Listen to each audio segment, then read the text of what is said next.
on News Talk 105.9 WMAL. O'Connor and Company. That's a good nothing about a song with some good horns. Welcome back. I'm Derek Hunter, sitting in for vacationing Larry O'Connor alongside Mercedes Schlapp, podcast host. Write 4 columns a week for Town Hall, 1 a week for The Hill, and a pinch hitter here at WMAL. Somebody who's not a pinch hitter, but a first-round draft pick, is the co-founder of Real Clear Politics, the one and only Tom Bevan. He joins us now. How are you doing, Tom?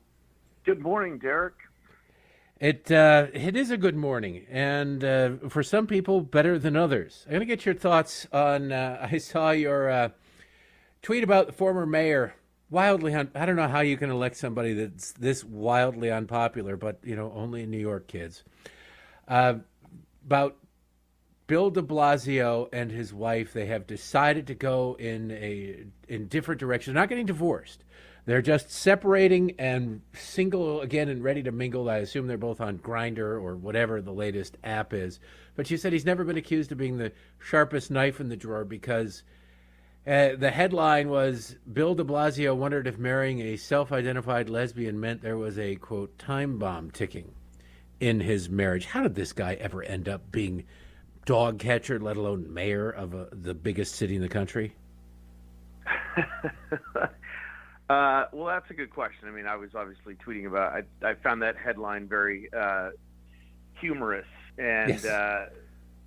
Look, they've had and I typically don't comment on people's personal lives or their marriages or whatever. So that was more a media criticism than a criticism of their arrangement. But you're right. I mean, look, de Blasio was essentially a failed mayor. I mean, his tenure while he was in office running the city of New York.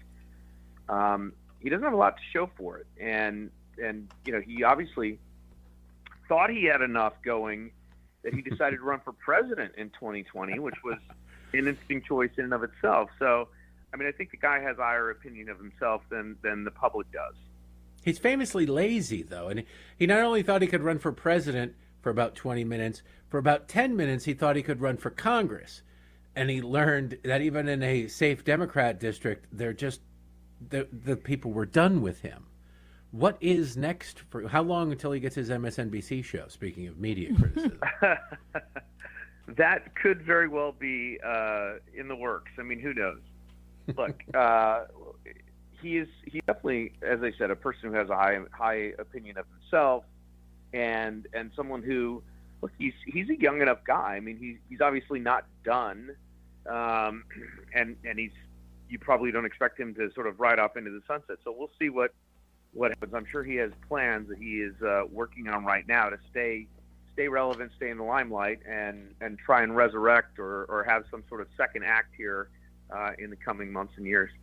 Speaking of riding off into the sunset, some people are riding into the sun. And according to the latest polls, Real Clear Politics obviously does a great job with the average of polls and curating everything that's going on in the exact moment in time.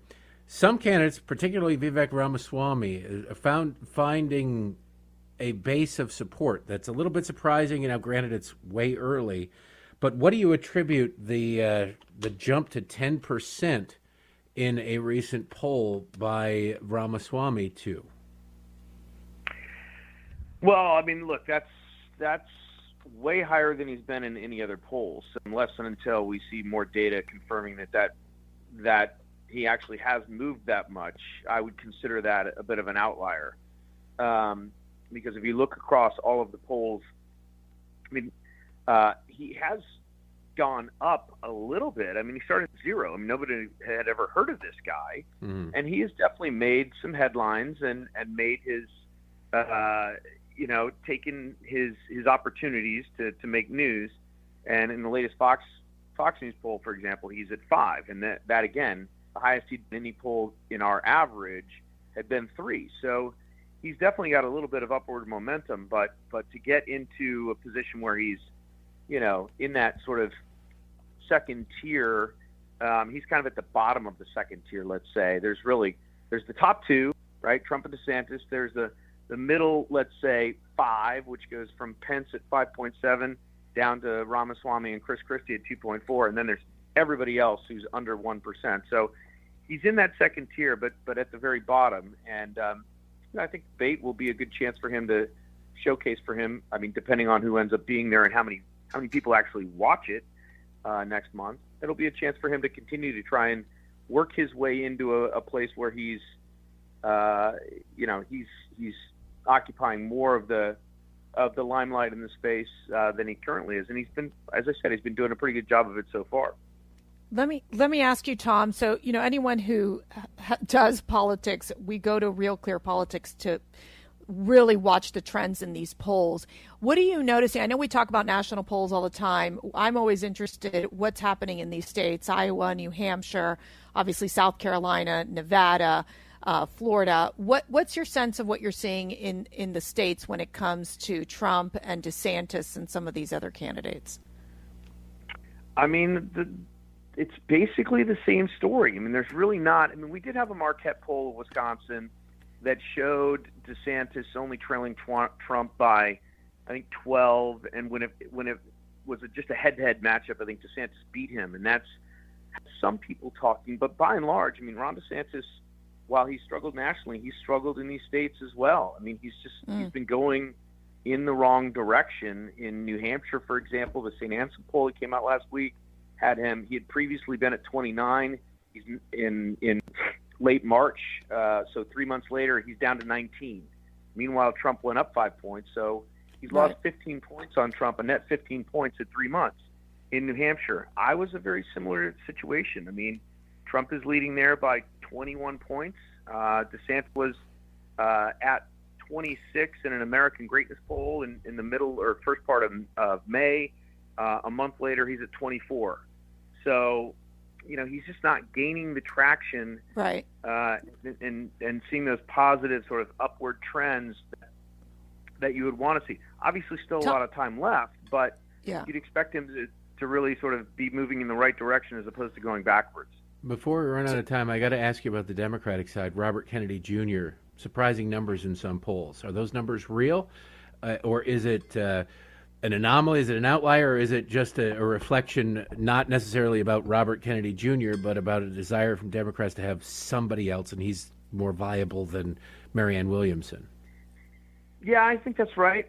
I mean, I think, look, he's been interesting and getting a lot of attention and making headlines. He's just not doing it with traditional, rank and file Democratic primary voters, right? He's been going on Joe Rogan and some of these other places, and so I think there is. Look, Biden support. Democrats like him. They give him high approval ratings, but they're soft on him. I mean, they're concerned about his age. They're concerned about his mental acuity. They're concerned about his ability to win in a general election. And so there's still all of these stories circulating. There are a couple today in Politico, for example, and other places about, Gavin Newsom's waiting in the wings, and there's going to be some sort of switch that's going to happen late. There's not any real evidence that that's the case, but there are a lot of rumors. There is a lot of whispering going on about this, so we'll see how this works out. I mean, Biden's support is definitely soft among Democrats. They'd like to see someone else, but they're stuck with him for right now. It'll be very, very interesting and informative to watch, and the place to watch it all is realclearpolitics.com, where Tom Bevan runs the show there as co-founder. Tom, thanks for the time today. You got it. Thank you.